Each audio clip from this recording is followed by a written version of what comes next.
Good afternoon, everyone. Welcome to today's webinar, Perfecting the Catering Menu. My name is Lisa DeFeo-Bass, and I'm a senior faculty member here at the Multimedia Catering Institute. I'm going to be your moderator today. This is the latest edition of the Catering Institute webinar series, catering education webinars that are designed specifically for the restaurant community looking to increase sales in the catering and off-premise space. Earl Dardick, our CEO, founded the Catering Institute in order to meet the catering program strategy and education needs of operators, franchisors, franchisees, and vendors in the restaurant and food service industries. I'd like to take a minute just to thank some of our partners in education, PepsiCo, Multimedia Software, and Catering Insights. Your support in sharing our vision for the unbelievable growth opportunity we see for the catering business in terms of the multi-unit restaurant community is just, it's priceless, and we couldn't do what we do without you, so thank you very much. We'd also like to take a moment to thank our certified supply chain partners. Our vendor partners have a high level of working knowledge within the catering space, and we're very thankful for their relationships and their support as well. All right. So now the Catering Institute, we provide many different services and workshops and education products, strategic assessments where we come on site and look at what's going on with the catering program and kind of give you a third-party high-level view of what we think about it, what our recommendations would be. We have education courses. We have webinars like this one. It's a complimentary webinar every month. Workshops, certification programs, speaking engagements. So we are here and able to help with any kind of catering education that you may need. So let's get into welcoming some of our panelists. First, I'd like to welcome Bobby Dibble, Catering Business Manager for Zaxby's. Hey, Bobby. Hey, Lisa. Thanks for being here.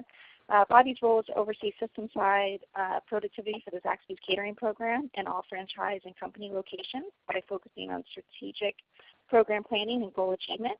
Bobby has been in the service industry for nearly 15 years. His scope of experience includes serving in the following capacities: business development manager, operations consultant, field operations specialist. Wow, it's a long list. Thanks again for being here, Bobby. Just cut it short. They'll never know. Thank you. Next, I'd like to welcome Patrick Renna. Hey, Patrick. Hi, Lisa. Patrick joined Beloco as Chief Financial Officer in November of 2009 and then was named Chief Executive Officer in June 2014. Congratulations. Thank you. You're welcome. Mr. Renna was most recently CFO at Sebastian's Cafe and Catering, where he spent 4 years overseeing all financial and administrative policies and procedures for the company. This included leadership during the company's most profitable growth period. Patrick brings an executive perspective to our conversation today, and I couldn't be more happy that he's here. So thanks, Patrick. Happy to be here. All right, so let's move on to the agenda. This is one of our we have over almost 200 people registered for this webinar today, and it's because, the menu, catering menu is always one of those topics of conversation. What's selling, what isn't, what should we include, what do the operators find easy to execute, etc. So we wanted to put together this webinar in hopes to answering all those questions and just kind of giving some feedback and some perspective from restaurant operators like Patrick and Bobby, who have been doing it quite successfully for a while now. So we're going to talk about what menu items influence catering decision makers, what should be on the menu, how should everything be packaged, and then we did some research out in the field where we went through a lot of the different restaurant companies out there that are doing catering, and we came up with some best-in-class within the sandwich segment. Then we're going to give some recommendations. We'll talk a little bit about the 5 pillars. We're going to kind of skip over that a little bit. And then menu evaluation considers to wrap it up. And then we'll have Q&A. And we already have a bunch of questions going on, so I think it's going to be an active Q&A session. Before we get started, though, over to the left, there's a chat box. That's how we're getting and fielding any questions that you have. So please go ahead and feel free to type in a message there, and we'll grab them as we're going through the webinar and introduce them throughout the webinar and not just at the end. Okay? All right, let's get started. This is going to be a good one. So Bobby, actually, I want to start off with Patrick, if you don't mind. Yeah. When we go through the next few slides, we have pulled some Technomics data, and Technomics is a survey company basically, and they've done in-depth research on catering. And I was hoping maybe you can kind of go through some of their findings and then relate it back to real-life practical experience. Absolutely. So yeah, based on the Technomic data, you can see that business-to-business catering represents about $18 billion a year. And a couple interesting things about that. One, it's a large number. So the amount of money that's being spent between businesses on catering is significant. But also when you look at it in terms of the share of our food and service sales globally and that large number, I mean that's almost $700 billion. So there's still a tremendous opportunity to make that number even bigger. So that's an exciting number, but it's exciting also because there's such great opportunity. It represents about 2.5% of total food and beverage sales. Here at Beloco, we started catering back in early 2011. We've gotten it to about 5% of our sales. So we believe we're about halfway on where we want to be. We believe we can get that number to 10%. So much improvement on the way. Your average business will spend $1,100 a month on catering. I mean, if you put that in perspective to, we're fast casual, burrito chain, a typical person coming into our restaurant by themselves will spend anywhere between $850 and $950. So that's a tremendous spend per occurrence. Average order size at north of $200 per, and an average per person spend of $9. It's in line. We're urban centric. We actually trend a little bit north of that. So we're doing average orders around $225 to $230, and then average spend between 11 and 12. And it's that average is increased by our per person packages, which will include a salad, a beverage, a dessert, and then offset by what we have is a box of burritos for a certain number of people, which would be about $7 to $8 per person. So in line with where we're seeing, and we're seeing a little bit north of that. Yeah, and that's obviously going to be influenced by who's answering the phone. I mean, at Beloco, you guys have a pretty sophisticated system where you have a catering sales representative or service representative that is really trained on how to take orders and upsell them and all that good stuff. Yeah, for sure. Yeah, it took us a few years to get there. We were, blind at first, and I think, with the help of Monkey, we got to a point where we knew what sold, and so having that knowledge and know where to push people towards made it easier to order, but also increased our average order and average spend. Yeah, speaking of which, how important is it to have those metrics and to have that information? It's huge. It's important. It's important in a couple ways, and this we may go over this later on. But it's important to lay out what's going to be on your menu. But also, it's just with that knowledge, you understand what people want, and it makes the ordering process easy. And it makes the order, so it makes the experience quicker. People feel like they're getting what they want, they're not on the phone for minutes at a time. And at the end of the day, it's just a better overall experience. So the data is important. It really helps you create your menu, knows where, what people are looking for, and you can certainly suggest what they need. And most of the people are on they have a budget. They have a per person budget. So knowing that knowledge from them, you can guide them in the right direction on how to spend that. That's great. Good. Thank you. Mm-hmm. Couple other statistics. 60% of catering customers order from sandwich vendors. This is an interesting statistic. I look at it as 40% don't. Right? We don't consider ourselves sandwich. We're burritos. Very portable, very good use for catering events, but we don't consider us a sandwich vendor. So you look at $18 billion. There's roughly $7 billion available for non-sandwich vendors, and again, much opportunity. Clearly, breakfast and lunch dominate that spend because you're talking about business purchases, so breakfast and lunch will dominate. We're primarily lunch. We introduced breakfast a little while ago.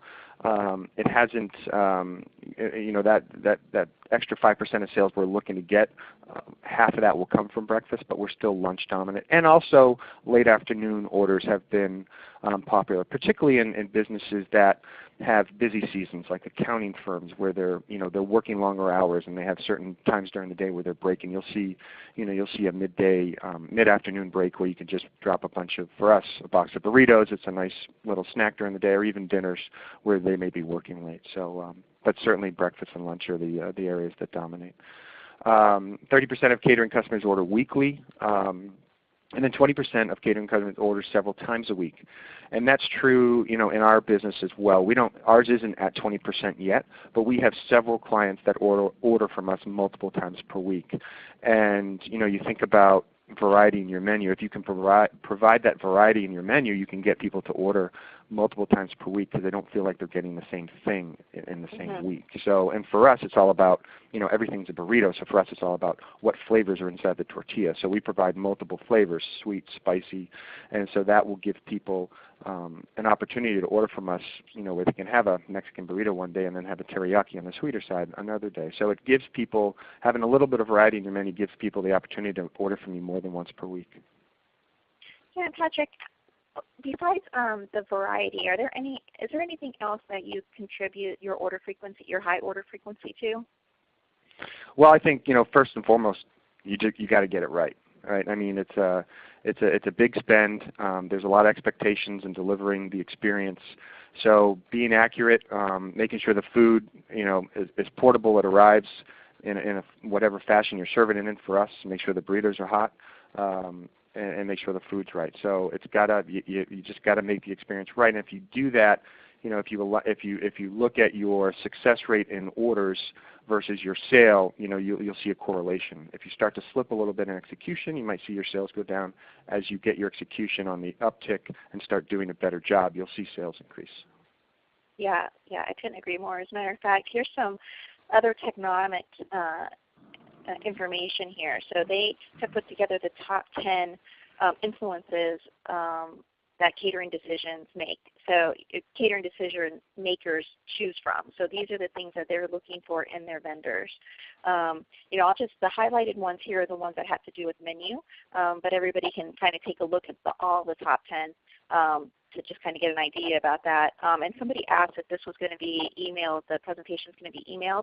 It won't be emailed, but you can download it on the Catering Institute website. So you'll be able to have a chance to go through it then. But the three that have to do with menu are food quality, taste, and flavor, delivery and setup, and menu variety, as Patrick mentioned. So getting all 10 of these are extremely important, and these three are really just about operations and the catering menu itself. Thought that was an interesting slide there. So Patrick, the other thing I wanted to talk to you about is alignment, cross-functional alignment. Your team works very closely with the catering department, and I think that that's something that a lot of the attendees that we speak to on a regular basis that come to these webinars or come to our workshops, they struggle a little bit with it. They feel like they're on an island, not a lot of visibility, not a lot of support. Can you kind of give us, from your executive level experience, can you kind of tell us what you look for that alignment and how you make that a little bit easier and make your team work together so well? Yeah, absolutely. On one hand, we look at catering as a separate business channel, right? We're not delivering the same experience that we're delivering in the restaurant. But at the same time, you still need all the players involved. So, early on, we would commingle, typical operations meetings with all of the support functions. And catering would be a part of that. But it wasn't being treated as, okay, how are we looking at marketing? How are we looking at pricing? How are we looking at execution training on catering by itself? So then we moved away and had strictly catering-focused meeting, yet involving all the functional support departments that would need to be involved. And it's amazing when you look at it that way, how you really get alignment from all the different departments. It's listed here. Marketing. How are we going to let people know that we have this catering program? Do we have enough signage in the restaurants? It's not just enough to have a menu. You have to showcase what you're doing. Your restaurant showcases the experience in the food. You have to find a way to showcase that catering program. And then also taking that to the streets and doing burrito drops, dropping a menu, doing free demos, getting out there and showcasing that food. What are other people doing? When they're introducing new products, go out and taste the competitors. What's out there. So it's very important to get marketing involved. From a finance, obviously, what are your benchmarks for? What kind of margins do you need to run? How do you price it? One of the things that I found is your salespeople will know what price point will work. They know they know the guests, they know the clients, and they will know what will sell and what won't at what price point. And simply just ask them. Your clients will give you so much feedback. When we were looking to introduce fruit bowls and fruit cups for our clients, we had a couple of demo days in our restaurants, and we showcased them, and we would just ask them, what would you pay for this? And you'll get a sense on whether or not you're aligned with what you thought you were going to charge, versus what people's expectations would be to pay for that. And then operations, training, execution. I mean, obviously, with anything in our business, training. We have a program called the Local University. We have a course called Catering Crusaders, where we bring people in from the restaurants and train them, whether they're new or they just want to get retrained on it, training the catering experience from receiving the order in the restaurant to delivering at the site. And then on execution, really getting the data on execution. We get daily reports on how we did for every single order, whether or not we succeeded or did not. It's the simple green-red that you guys provide. And we score that every day, and we score it every week. And our goal is to be 100%. Our benchmark is 98. But our goal is to get every single one right. So really monitoring that execution. And then your catering department. We have a centralized order taker. We have a director of sales. And then we get our restaurants involved by going out and visiting the community. But really all of those functions coming together, have a separate meeting, focus it just on catering. Don't make catering part of an overall meeting. Make catering its own meeting. And you'll see that you'll get better execution, you'll get things done faster, and then you'll see results much quicker by doing it that way. I think that's great advice. And what would you say to a sales director who just doesn't feel like there's enough focus on, just because the priority always seems to be on the restaurants. That's the main, bread and butter of the business, if you will, and they don't feel like there's enough priority put on the catering program. What can that sales director do to, influence her team to, besides the meeting, right? Really from what we're hearing, it's the sales directors are feeling like catering program isn't that much of a priority. And they try to get the meetings, but everybody's too busy. So what can they do to try to get people excited about, the catering program? I mean, I think one of the things I say, it's, the beauty of catering is you're leveraging a ton of fixed assets, right? And there's beauty in the results to the business when you add a $250 catering order. If you add a $250 catering order to a restaurant, the penny profit, the sales increases, and leveraging that on your business is just tremendous. So show what catering can do for your business. And when you see those numbers, when you see that by making catering 2, 3, 4% of your business, and you take your cost of goods, which you account for automatically, but then you leverage the rest of the business on top of that, and catering could be a huge windfall, particularly if it's not being paid attention to. So continue to just drive the focus on, showing, hey, look at this is what 1% increase in 1% of sales will do for our business if it was catering, and the numbers will start to show what catering can do for a company. And it is hard. We started from scratch, and it took a while to get going. But if you keep talking about it, don't let up.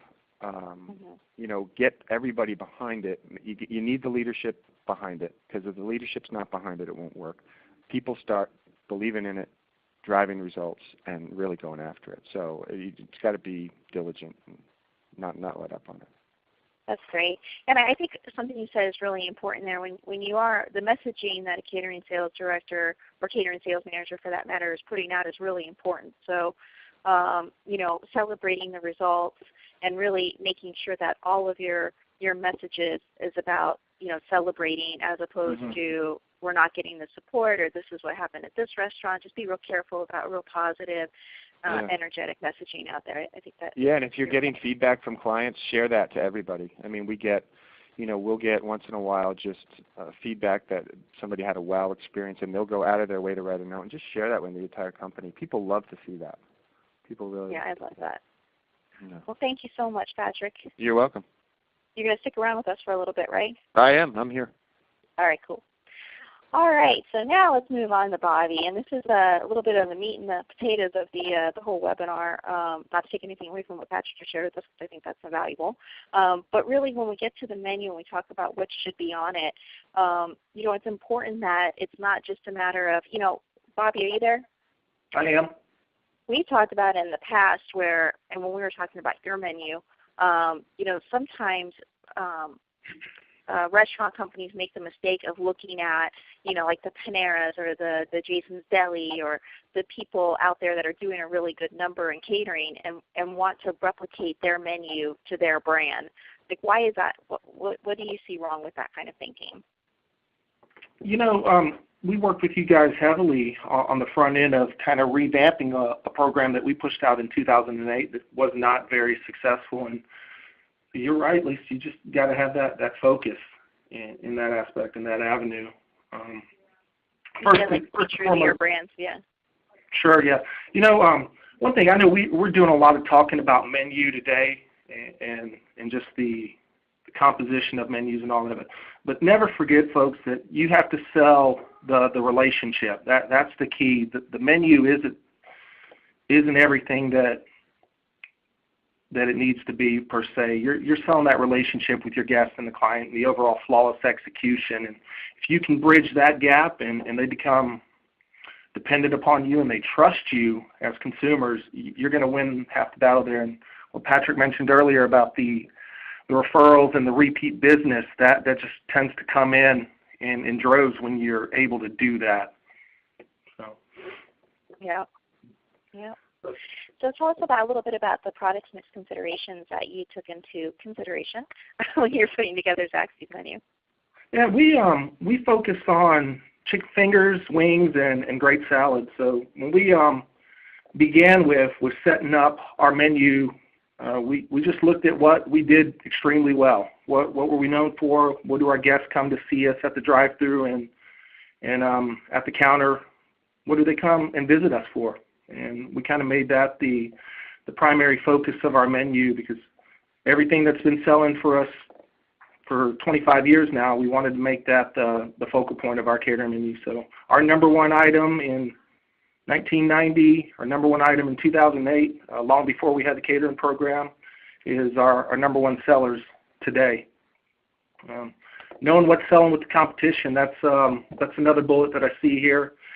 A lot of times when we look at that bullet, you may think negatively. Are we spying on the competition? Are we kind of, in the dark corners of the world, going into their restaurants, trying to see what they're doing? That's definitely the wrong approach. It's not a negative. I like to ask our competition what they're doing well. I talked to Texas Roadhouse last week. They're trying to get their catering program going. Great conversation there. Talked to Moe's frequently. Just met Patrick with Bo Loco here. And utilizing industry experts is key. You want to reach out there and find out what other people are doing. Everybody's willing to share. Lisa talked about it earlier, trying to bridge that gap of feeling that you're on an island. That's something that we all struggle with from time to time. And at the end of the day, all of us are trying to get in that weekly rotation with the pharmaceutical reps and the B2B clientele that's out there, and working together, we can all get into that rotation together.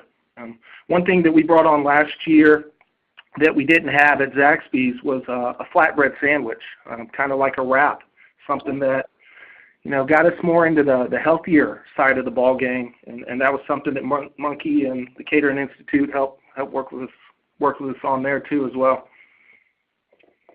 Yeah, you mentioned it earlier, and I think it was key.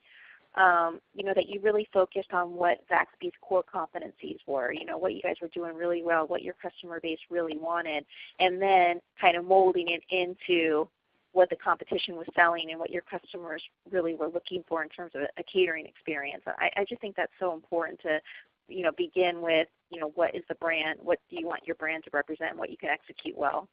For sure. That translates to the store level as well. If the team members are already used to doing something with excellence, it's going to earmark your catering program. They're going to do any of the new platters or any of the new salads or any of the new creations that you have with excellence as well, because they're familiar with it already.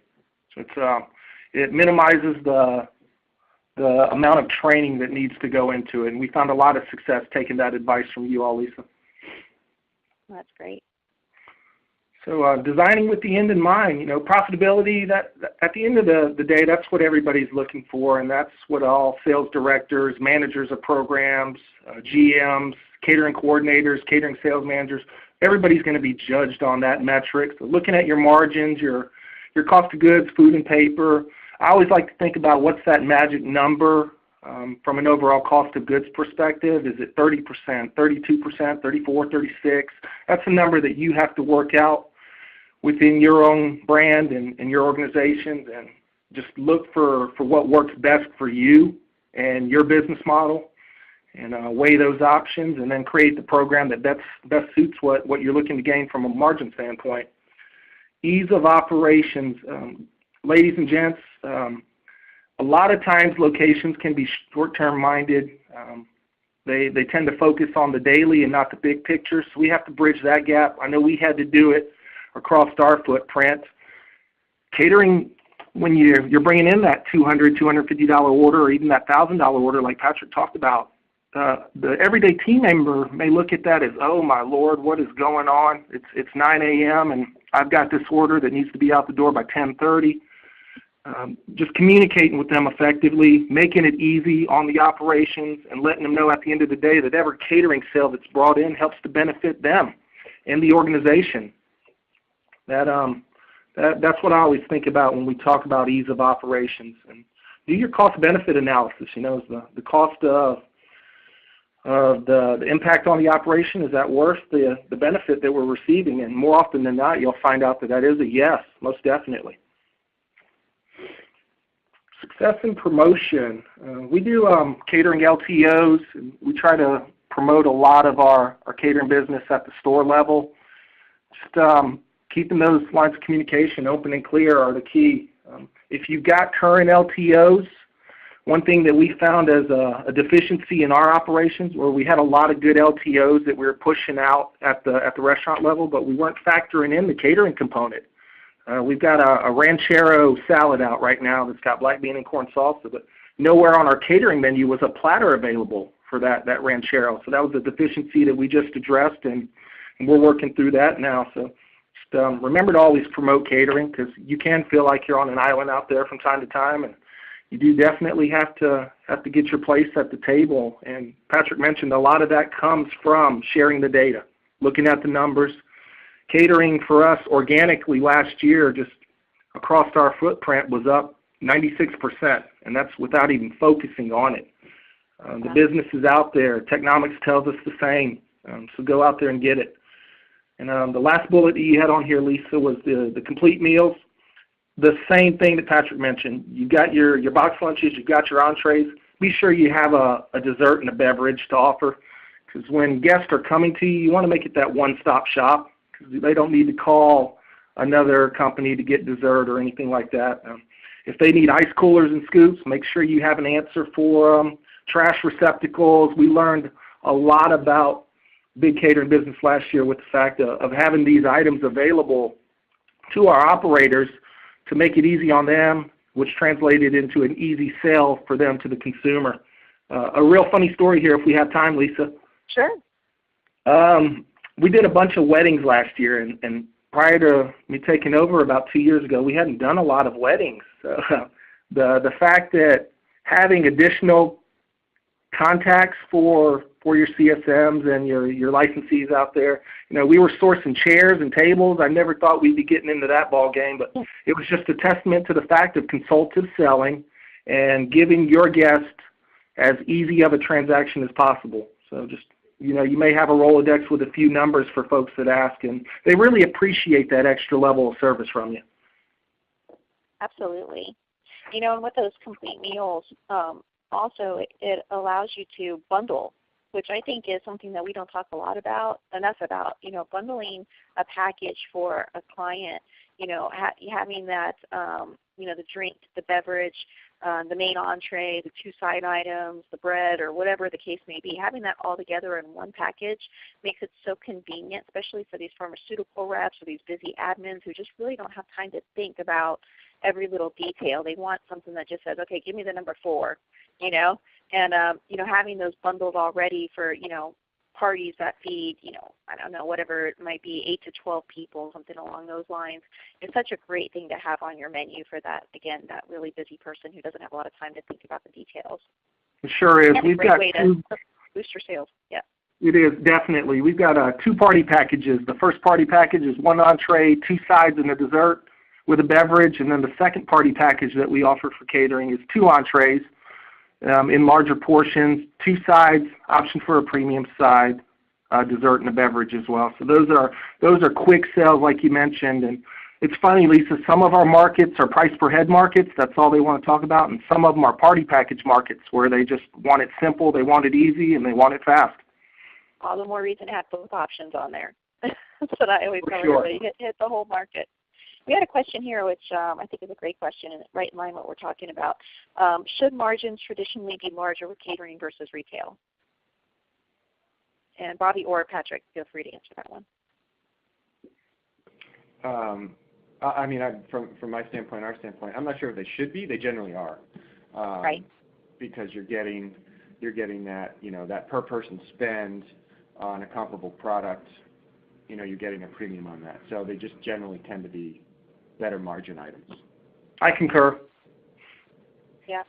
One of the things I noticed in my prior life, we used to have a customer would come in and go through a line, and we'd have a server that was giving the portions to the customer as they went through line. And those portions weren't always consistent, right? So there was a larger percentage of overage or underage, right? But with catering, you put it in the pan and you weigh it, so it was always consistent every time, so it was always the same. So we found a huge higher margin in our catering orders than we did in our, it really depends on how your retail is set up. Right, in that instance, it was tremendous how much more profitable a catering order was. All right. Sorry, did I interrupt somebody? No, I said that was a good point. I agree with that. Yeah. Very good point. So veto vote considerations. Bobby, will you take us through some of the things that are real important to consider with the menu as well? Yeah, I always think with that first bullet, hot versus cold, we offer both. We don't want to lose any guest by not having a cold offering. If they're looking for a cold flatbread sandwich wrap, we offer that. But if they're also looking for hot chicken fingers or tasty wings, we try to offer that first and foremost to them. Just make sure that, and we'll get to this probably in a later slide, I'm probably jumping the gun a little bit here, that hot food hot, cold food cold. You want to keep that distinction there and don't cross-reference that or cross-contaminate that option there. Individual orders, box lunch versus group platters, same again. We definitely offer both to our clients. The platters tend to be more so for your parties and your event engagements, whereas your box lunches are definitely for the team events, the outings, the soccer complexes. Sometimes your pharmaceutical reps want to just grab a few box lunches for a small office, or they'll grab the big platters for another one.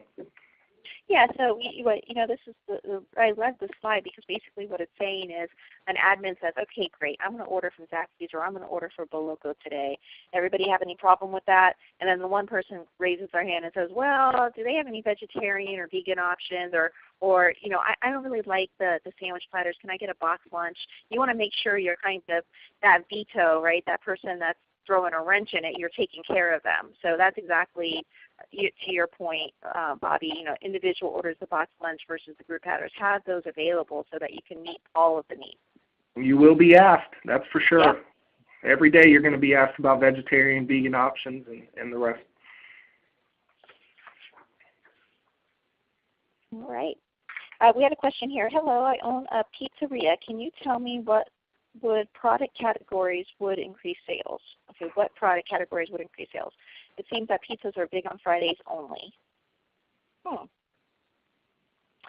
not sure I understand that question. Do you guys understand that question? Or maybe we should just, I can kind of I think, yeah, I read it as, what additional products can I carry to, increase my catering. If I agree, pizzas probably is a popular Friday option. I would just suggest, find a way to make your product appealing in a group setting, right? Pizza seems natural, but maybe they're too big slices or something like that. I don't know if you've seen that new pizza that Pizza has come out with. It's this long box with like individual squares. That's something I would order for a group of people in a heartbeat. There you go.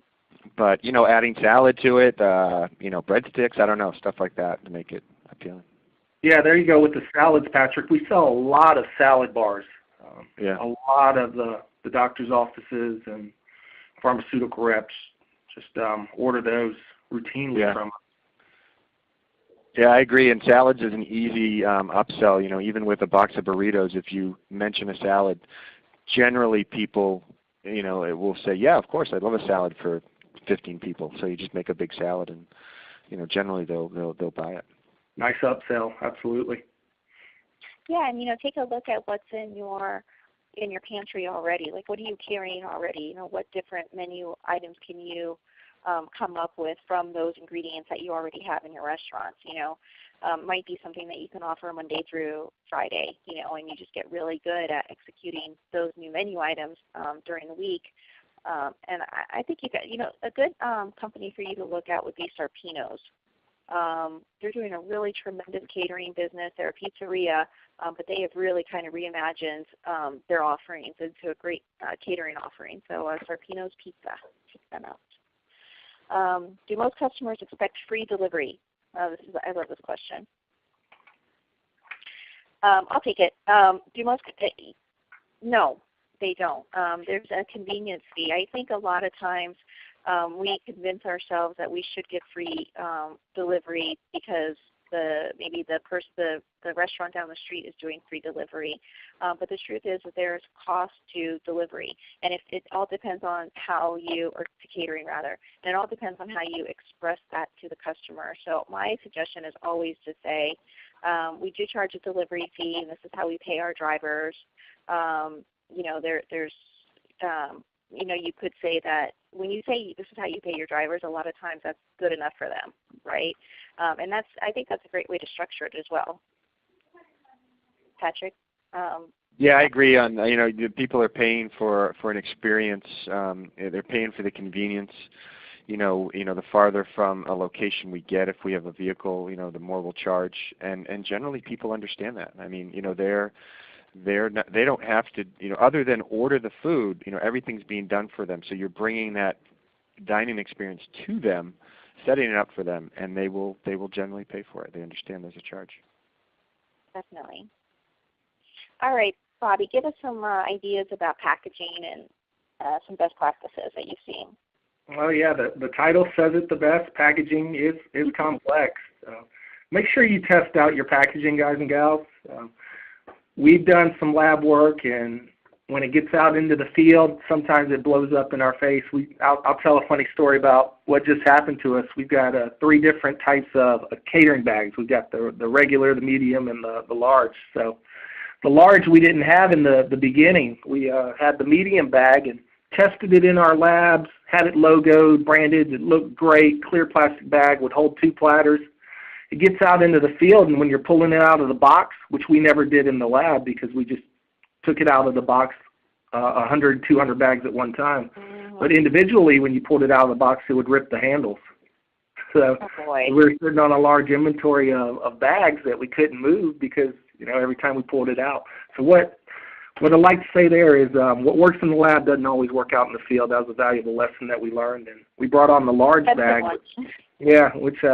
The large bag that we have now holds several platters, box lunches, cutlery, utensils, all of that. But it's not logoed because it wasn't originally on our spec sheet as a necessity. But we're finding out that our catering sales managers and our catering directors and coordinators out there really love that bag, so we're moving forward with it. And we're just going to revamp the medium-sized bag. But yeah, be sure to test it out. Temperature maintenance, yeah, you know, we've got vented platters. We've got box lunches that are vented too. You want to make sure that you maintain the hot food hot and cold food cold. You want to make sure there's proper ventilation and that the steam doesn't affect your product quality. Because that bullet says temperature maintenance, but you know, you could also read it as temperature and quality maintenance. Is it durable? Does it hold up?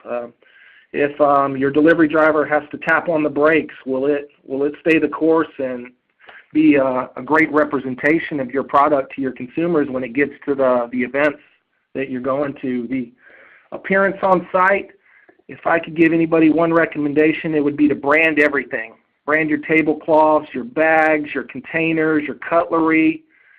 It just gains more exposure for your catering programs, and creating the appearance on site as it would be at the store level is of the utmost importance. Your boxes, everything just needs to have a label on it. If you can label and brand your delivery vehicles, get those wrapped and look into that. More often than not, we've ordered a lot of catering here, just kind of revamping our product a couple years ago, and there was about half the time we didn't know where that product was coming from, and we wanted to definitely make sure we knew that Zaxby's had dropped off the catering and that all the tasty goodness that you were eating was coming from us. Definitely, yeah. It should be a walking billboard for your brand. It's such a great opportunity. That's the beauty about catering. You're introducing your brand to people that may have never been into your, brick and mortar. So absolutely, couldn't agree more. Okay.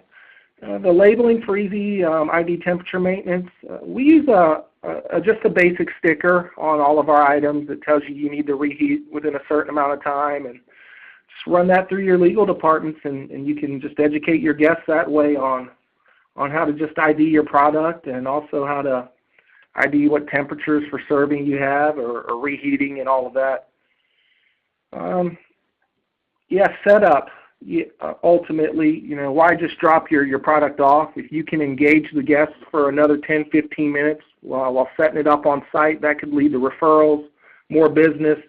Your delivery drivers, they're an extension of your brand. You want to make sure that they're trained to spot opportunity when they're out there in the field, because that's led to a lot of referral business from us. And at the end of the day, that's what catering is. It's a referral business. Every office that you go into, there's 7 to 15 different departments in there that also order catering. You may be catering to marketing, but what's to say you can't get in the finance department or do some name dropping and pick up some business cards while you're out there? And we also not only set up, but sometimes we do the service as well. So you've got your typical delivery fee, probably industry norm of about $20. You may be required to work out some compensation for a service fee for weddings or large events, big parties. Just make sure you have the labor available and that option available to your guests, because other competitors do out there. Yeah, definitely. Speaking of which, Patrick, Bobby, do either of you have a branding or a packaging supplier that you would recommend out to our audience? It's okay if you don't.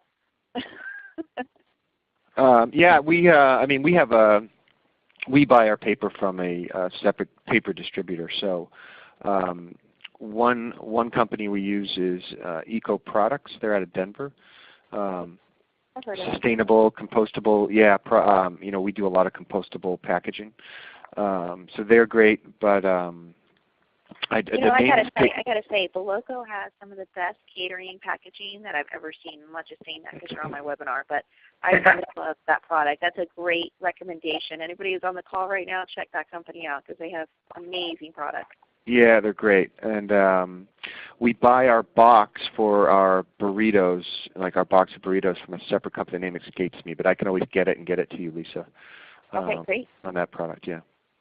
Lisa, it's funny. We just had a meeting to talk about going green, and Patrick, I may be calling you a little bit.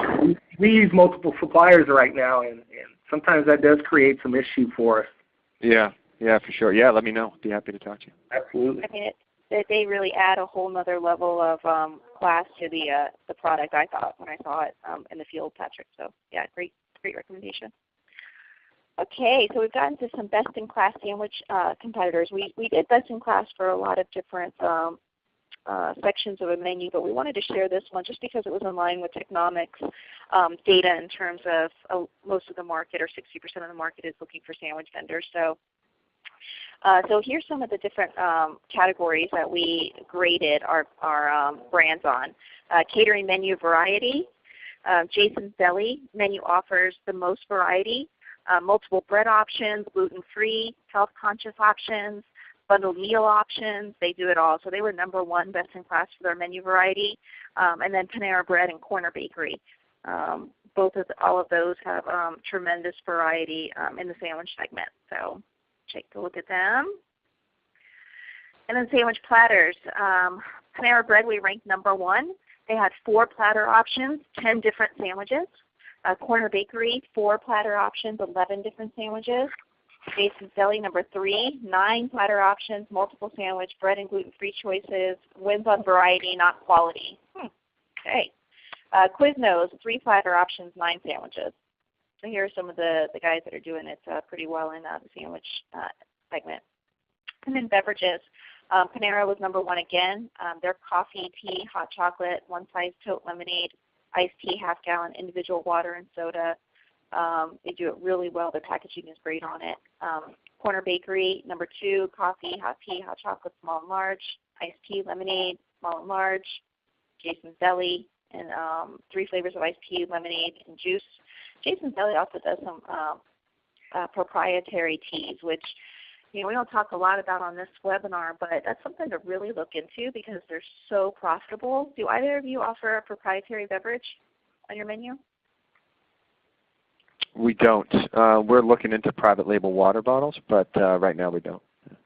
So we tested peach tea, so we're still looking at that right now. Okay, good. A good example of that is McAllister's. McAllister's Deli has really done a tremendous amount of work with their iced tea. They've created this craveable item, right, which is their iced tea. And then for every, I think they had a promotion going on with their catering. So if you ordered, so many orders within a given month, you got a free iced tea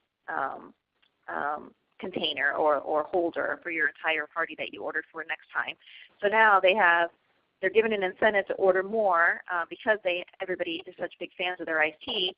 But now they have all these little McAllister's fans running around with their branded iced tea holder. So it's just really a win-win. If there's a way to create a proprietary beverage, you can charge just as much as you charge for any other beverage. It costs you so much less to make it in-house, and you can just really get it out there, and they can only get it from your brand, which is huge. Hey, Lisa, this just came to mind, too. We work with our beverage purveyor, and I know PepsiCo is one of your sponsors here, but work with your beverage purveyor and find out a niche beverage that only your brand carries, and that could get you a little bit more on your upsell. Absolutely. Yep. Desserts. So Corner Bakery was number 1 with the most variety, and Bakery Fresh, they do a tremendous job on their packaging. I mean, here's a picture of it right now of what it looks like when it gets there. It looks like, like some kind of gift basket when it gets to the offices, and they just do a great job on it. Jason's Deli had the 2nd largest option list. Panera Bread, 2nd largest option list. So they were kind of neck and neck, those two. And then delivery. Jimmy John's was fast and easy. No notice needed for most catering orders. Panera Bread had, I think they have a 2.5 to 3 hour notice. And Jason's Deli was right up there. So these guys all offer same-day delivery and make it, just really fast and easy to order and get it delivered. And that's important, right? Because we're talking about catering, especially pharmaceutical reps. We need to be a solutions provider. So if there is a way to elevate your delivery program to the point where you get a 3 hour notice or even a 2 hour notice, really strive to do that because there's so many last minute orders that come in, and when you offer a solution or you save an admin who forgot to place an order for today's executive board luncheon, you have a customer for life. So if you can do that, do it and celebrate that you can do that because it's really a big differentiator in the marketplace. So many caterers out there offering 24-hour notice, and sometimes it's convenient and sometimes it really isn't. So, just word to the wise there. And then packaging, Corner Bakery, we ranked number 1. Everything custom made and branded. I mean, they have such a neat presentation. If the logo was in the sandwich category, you guys would have been up there too. Panera Bread and Quiznos is number 3. And then the last slide we have is, and I would like both of you guys to answer this, but Bobby, would you mind starting off? And at the end of the day, when your menu is pretty much complete and you want to evaluate how good it is, what would you take into consideration? I like to look at the percentage of sales metric. Just similar to what Patrick said earlier, I like to, we pushed out about 10 new menu items last year, if I don't see them performing at about 3% of what a menu place would hold, that begs for question in my mind. And the overall health of the program, we love to see 3, 5, 10%, just like Bolo Loco does from a percentage of sales aspect. So those are a couple of the key metrics that we look at on a daily and weekly and monthly basis, just to make sure the health of the program is where we want it to be. Beautiful. And Patrick? Yeah, I agree. I mean, just looking at what's selling, you know, when we first launched catering, we offered our entire menu basically on the catering menu, even though it's a totally different experience. We looked at it differently. But when we looked at the data 6 to 9 months in, you remember this, Lisa, you know, it was amazing where people gravitated towards. I mean, they gravitate towards comfort. So we really scaled back our offerings, provided enough variety, scaled back the offerings, but then made, you know, developed these packages. So it just made it easy to order. And so we have packages now with, you know, basically 3 different flavor profiles in 3 different price points, right? So we have a value, you know, $10 per person package. Then we have a 14 and a 17. So it makes the decision making easy. I mean, the admins or the clients that are calling, I mean, they don't want it to be a difficult ordering process. So we make it easy. We give them, you know, the offerings that we know they're gonna want, because data tells us that this is generally what people are looking for. And then you have the outliers where people want an individual order, you know, dietary need, and we'll service all of those. But for the majority, you'll get, and you know, look at the data, you'll get an indication of what people are buying, and then just make that product offering easy to order and at different price points. And you can get a, you know, you can push people in the higher price points if they have a higher budget, and if they don't, then you have a value option for them, and it just becomes an easy ordering experience.